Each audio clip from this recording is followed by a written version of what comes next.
Fala galera, seja bem-vindo ao canal Guitelis na área e vamos lá para mais um dia de análise do mercado cripto. Hoje nós vamos comentar dos dados on-chain, a gente vai falar também de um dia histórico que foi ontem, onde tivemos um primeiro gostinho da batalha entre a XRP e a SEC. A gente vai falar tudo isso na análise de hoje, beleza? A gente vai olhar também os dados, como que tá o comportamento. A gente viu o preço do Bitcoin, do Ethereum subindo na data de ontem. A gente vai entender se houve realização ou não e se nós estamos em um ponto de realização ou não, beleza? Caso você não seja inscrito no canal, considere se inscrever. Aqui eu trago um mega conteúdo todos os dias da semana, principalmente quando eu falo sobre análise on-chain. E caso esse conteúdo ele faça sentido para você, deixe seu like para dar aquela força pro canal, para mostrar que o conteúdo está sendo relevante, beleza? Bom, mas chega de papo, bora ver gráfico aí, que é o que nos interessa. Primeiro ponto, quando a gente olha aí para ver se teve realizações de lucro ou prejuízo na data de ontem, a gente vê que não houve nenhuma grande realização de lucro. Eu vou me preocupar no mercado, mas quando a gente está em regiões de realização de lucro, tá? Quando a gente olha para topos históricos, são regiões onde a gente tem muita realização de lucro, simplesmente as pessoas que compraram lá embaixo começam a distribuir, começam a colocar o seu lucro no bolso. E a gente sabe que o mercado ele não consegue se sustentar durante muito tempo com altas realizações. Quando a gente olha para a ponta de realização de prejuízo, quando a gente tem grandes realizações de prejuízo, a gente está em fases de capitulação, fases de desespero, fases de panic sell.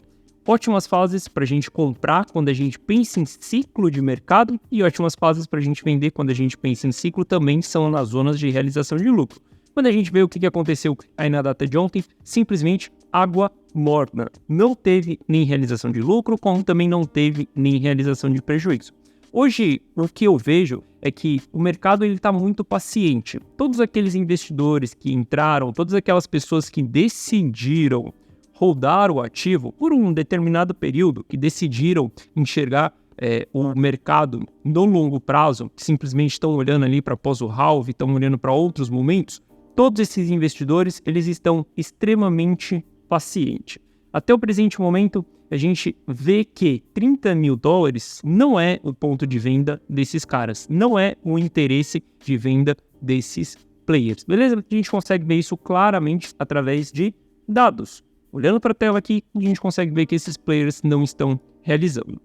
Se a gente olhar para o balanço de Bitcoin dentro das exchanges, a gente vai ver que é ladeira abaixo desde abril, desde o dia 29 ali, do finalzinho de abril desse ano, estamos em ladeira abaixo. A gente teve bastante entrada de Bitcoin dentro das corretoras ao longo dessa subida do ano. Aí a gente saiu dos 16, a gente foi parar nos 23, depois a gente recuou ali para os 19 novamente, depois a gente veio para os 30, e a gente vê que durante esse período aqui havia muita falta de convicção de que o bear market havia acabado. E muitos players ainda acreditavam que a gente ia constituir novos fundos, que a gente ia ter continuidade de toda a queda que a gente teve ao longo de 2022.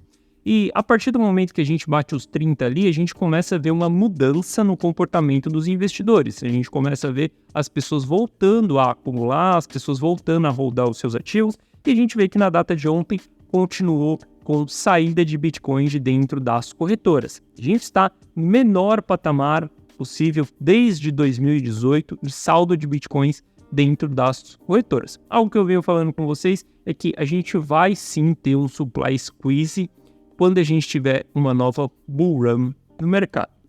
Bom, se a gente olhar para Ether, a gente vai ver que o Ether está tendo o mesmo comportamento também, saída de Ethers de dentro da corretora. Quando a gente olha para o movimento, mesma data, a partir ali de abril, a gente começa a ter uma saída mais intensa de Ethers de dentro das corretoras. Isso daqui mostra interesse por acumulação. Quando a gente tem esses ativos dentro da corretora, a gente fala que o ativo ele está na prateleira, disponível para venda.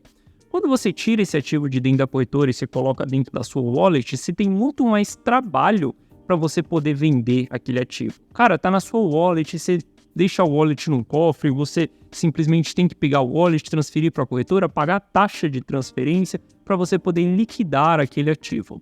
Então, quando a gente vê que o ativo ele está fora da corretora, a gente começa a entender que o proprietário daquele ativo ele tem um interesse maior por segurar o ativo do que por vender o ativo.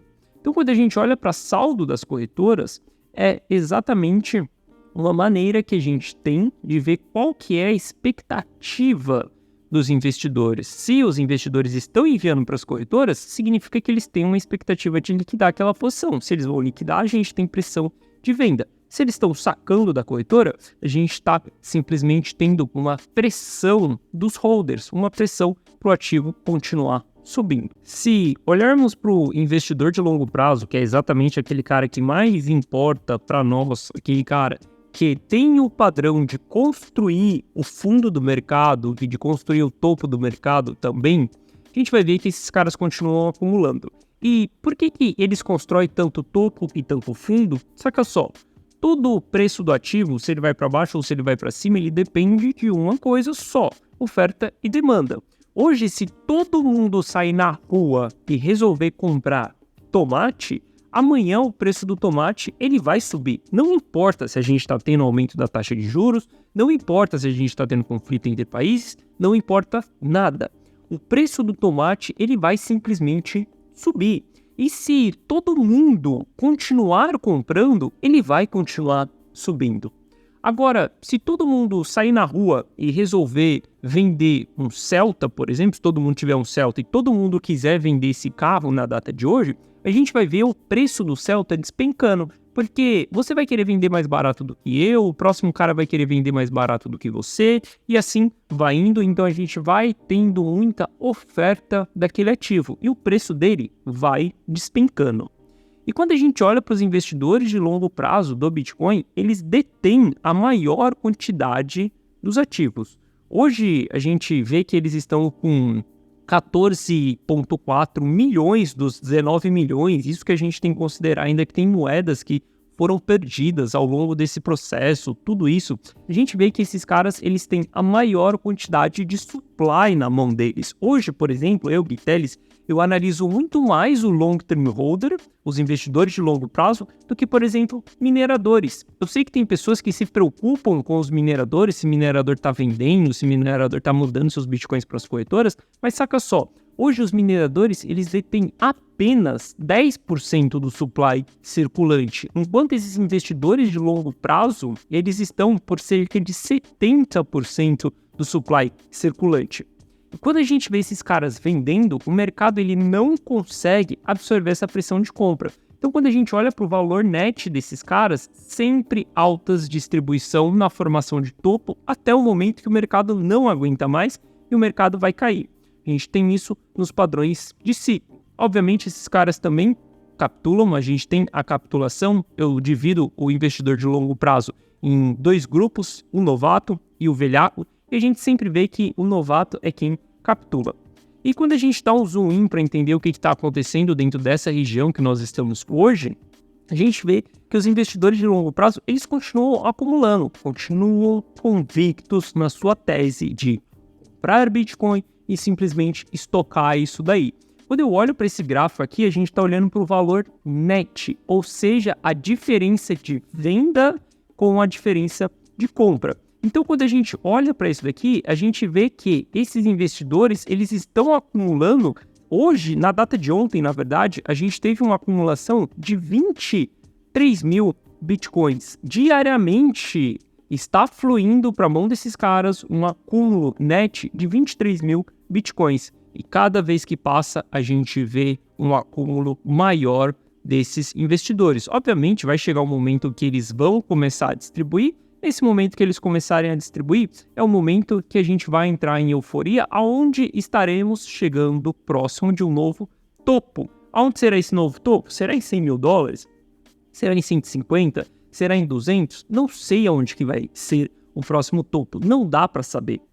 Mas uma coisa eu sei, que quando a gente chegar em um novo topo, a gente vai estar vendo os dados exatamente dessa maneira. A gente estará vendo exatamente uma distribuição do long term holder. E quando a gente entrar dentro dessa fase, isso daqui vai ser um momento da gente vender também. Isso daqui vai ser um momento da gente distribuir e esperar pelo próximo bear market que a gente vai ter pela frente. Mas até que isso daqui aconteça, cara, a gente estará diante de oportunidades de acumulação também oportunidades de aumentar a quantidade daquele ativo que você tem. Cara, é simplesmente abrir mão do curto prazo para pensar no longo prazo. É parar de olhar o preço que está na tela hoje, amanhã, o preço que vai estar daqui uma semana e começar a focar em 2, 3 anos. Qual que é a sua visão para 2026? Você acha que em 2026 a gente vai ter Fed falando de taxa de juros? Você acha que em 2026 a gente vai ter SEC atacando as altcoins? Você acha que a gente vai ter conflito entre países impactando o mercado? Se a resposta para isso for não, significa que a gente terá um cenário perfeito para, nesse ano, a gente está constituindo uma bull run, a gente está constituindo um novo topo de mercado, beleza? Então, olhando para esses investidores aqui, cara, longo prazo segue extremamente saudável. Quando a gente analisa a carteira desses grupos de investidores para entender se esses caras estão acumulando ou não, cara, a melhor coisa que a gente tem dentro desse mercado é a análise on-chain. Eu sei que hoje 99% das pessoas só usam price action, mas saca só o poder da análise on-chain. De tudo isso que eu falei com vocês, de toda essa teoria de que o investidor de longo prazo ele acumula esses ativos e que ele distribui no topo, olha só, quando a gente olha para carteiras desses investidores, a gente vê que, cara, tem distribuição na formação de topo, aonde os caras começam a vender, se desfazer daquele ativo. Aqui eu estou olhando para saldo dentro das carteiras. A gente vê distribuição. Até que ponto? Até o ponto que a gente chega ali na região de capitulação, depois que a FTX quebra, esses players começam a acumular novamente sem dó. Se a gente olhar para o patamar que nós estamos hoje, não tem distribuição no mercado, a gente começa a ter acumulação de vários grupos de carteiras pesadas. Para mim, o grupo de carteira que vai ditar o ciclo é a de 10 a 100 bitcoins, já expliquei isso daqui para vocês, e hoje a gente vê que um grupo de carteiras que estava constituindo pressão de venda até abril era um grupo de carteiras de 1.000 a 10.000 bitcoins, e hoje esse grupo de carteiras, eles seguem acumulando. Então, quando a gente olha para a análise on-chain, a gente não precisa ficar somente no achismo de será que realmente está rolando essa acumulação? Será que realmente esses players estão segurando esse ativo? Cara, a gente não precisa ficar no achismo de nada. A gente pode olhar para os dados para a gente tentar entender se aquilo está acontecendo ou não, beleza? E quando a gente olha exatamente para o ciclo do mercado, para entender aonde são as regiões de formação de fundo e aonde são as regiões de formação de topo, claramente a gente tem a formação de fundo quando o investidor de longo prazo entra em uma fase eufórica, ou seja, ele tem mais de 90% do supply no lucro, e a gente vê que ele entra em uma fase de capitulação também, e sempre essa região é a constituição do fundo do mercado. Estamos longe ainda de vivenciar uma euforia desses investidores. Se a gente está longe ainda de vivenciar essa euforia, por que nós vamos vender? Por que nós vamos distribuir? Nesse momento, ainda estamos em momento de plantio. E aqui, eu estou falando dos dados on-chain com você, não estou falando da semana que vem. A gente vai analisar o price action agora e a gente vai entender como que está o curto prazo. Se a gente tem um mercado mais favorável ou não para o curto prazo. Mas para o longo prazo, cara, tudo continua muito saudável. E quando eu falo de longo prazo, eu estou falando de ciclo de mercado. Pensa só, você gostaria de ter acumulado em 2018, em 2019 Bitcoin? Obviamente que sim, porque você sabe que essa parada custava $3.000, custava $10.000 e bateu exatamente 68 mil dólares. Então você sabe que sim, seria uma boa você ter acumulado nesse período. E quando a gente olha para o patamar que nós estamos hoje, $15.000, $20.000, $30.000, ainda se encontra barato pelo potencial que a gente tem de chegada no próximo ciclo. Como eu falei, vai ser 100, vai ser 150, vai ser 200? Não sei, não dá para a gente cravar esse preço.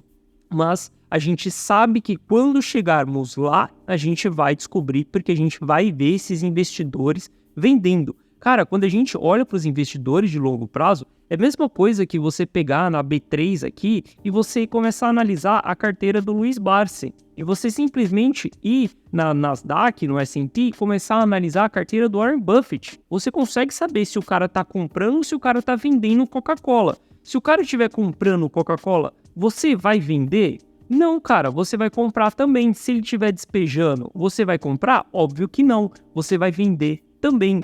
Então, analisar o investidor de longo prazo é mais importante do que qualquer coisa, do que price action, do que aumento da taxa de juros, do que você ficar olhando para macro. Cara, tudo isso é relevante? Sim, é relevante. A gente precisa ficar ligado? Sim, a gente precisa ficar ligado. Você precisa estar analisando o S&P? Sim, você precisa estar analisando tudo isso para tentar entender, olhar para DXY? Precisa. Só que primeiro vem a análise desse investidor de longo prazo, antes de vir qualquer outra análise. Porque é a mesma coisa que você está olhando para os maiores investidores de Apple e está entendendo se eles estão comprando ou se eles estão vendendo, beleza?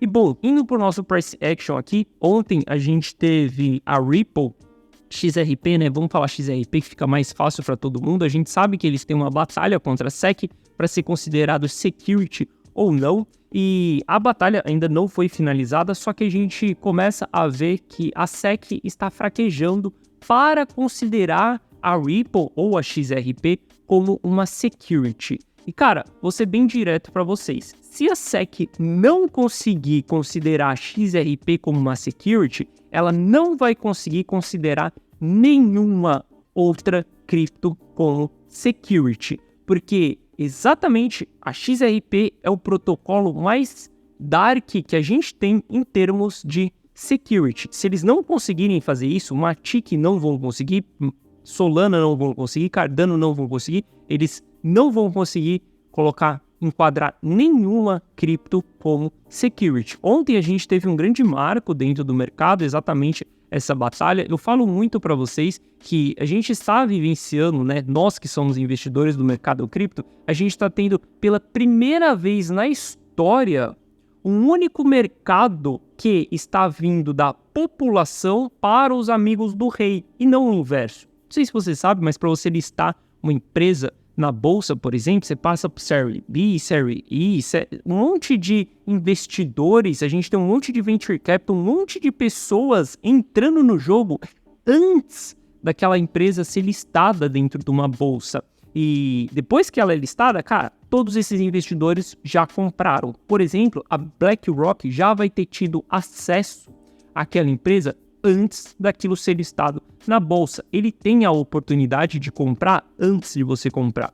E as criptos é um jogo completamente diferente. A gente vê que ela veio da população e ela está indo para os amigos do rei. Quem que é os amigos do rei? BlackRock, Fidelity, Coverno, tudo isso a gente vê que eles estão chegando depois. E eu considero esse fato da XRP ter ganhado entre aspas, né, pelo menos um round dessa batalha contra a SEC, cara, uma das coisas que a gente tem de maior potencial para a nossa próxima bull run, que é exatamente toda a narrativa de institucional entrando, institucional comprando, BlackRock conseguindo comprar, tendo aprovação de ETF. Não acho que essa chuva de ETFs pelo mundo afora que está sendo solicitada serão aprovadas agora, não, mas eu acredito que quanto mais a gente segurar esses ETFs e a gente tiver o nosso halve acontecendo no ano que vem, a gente vai ter o melhor cenário possível para que a gente tenha uma bull run. E quiçá a última bull run, onde a gente pode entregar 10 vezes de multiplicação. Porque saca só, se a gente está indo da sociedade para os amigos do rei, assim que os amigos do rei entrarem, assim que a BlackRock comprar, assim que a Fidelity comprar, a gente não vai ter mais nenhum grande player relevante para poder comprar esse ativo. Então a gente vai vivenciar a nossa última bull run com grande exponencialidade. Pode ser que depois que esses caras entrarem, o próximo ciclo seja um ciclo mais tranquilo, igual é um ativo na bolsa que leva 5 anos para subir 100% e não como é o Bitcoin, como que é o Ethereum, que a gente tem 1000% de valorização em 2, 3 anos, beleza? Então eu vejo que isso tudo é muito interessante, me deixa muito mais bullish ainda para o próximo ciclo. Quando a gente olha para o curto prazo, se a gente for olhar para gráfico diário do Bitcoin, por exemplo, a gente vai ver que a gente já bateu regiões de sobrecompra, a gente já está em pontos onde vamos construir divergência no RSI. Qual que será essa divergência? Exatamente, se a gente olhar para o RSI, a gente já vê que o RSI está caindo, está querendo formar um novo topo mais baixo que o topo anterior, ainda não formou. Ele vai formar quando ele tiver 3 candles e o preço do ativo está subindo. Quando a gente chegar dentro desses patamares, a gente vai ter um resfriamento do RSI, a gente vai voltar para regiões de sobrevenda, onde nos dará novas oportunidades de compra. Olhando mais para o curto prazo, olhando exatamente para um gráfico de 4 horas aqui, a gente vai ver que tivemos essa movimentação de alta na data de ontem, a gente construiu um pullback. Para que a gente dê continuidade no rompimento desse canal e que o mercado continue subindo, a gente tem que continuar acima de 0,618 nesses próximos dias. Entre hoje, entre amanhã, entre esse final de semana, a gente não pode perder 0,618. Se o mercado quiser ir buscar os 32, os 34 mil dólares, a gente tem a última esperança para a gente buscar essas regiões. Eu não acho que a gente vai continuar subindo sem freio, tá? Para mim, a gente já está entrando em exaustão da ponta compradora. Aqui na região que nós estamos, 22, ou os 32, os 34, vai ser ponto de reversão. Então, para quem me acompanha há mais tempo no canal, sabe que durante esse período eu falei muito sobre compra.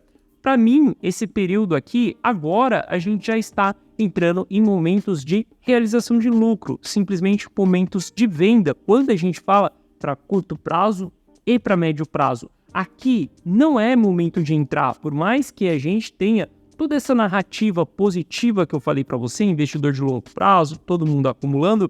Se você quiser comprar o ativo em boas regiões, você tem que comprar ativos em pullbacks. Então, quando a gente entregar o nosso próximo pullback, vai nos dar mais uma oportunidade de comprar o ativo e acumular para o longo prazo. Nesse momento, essa região que nós estamos, para mim, é região de realização de lucro.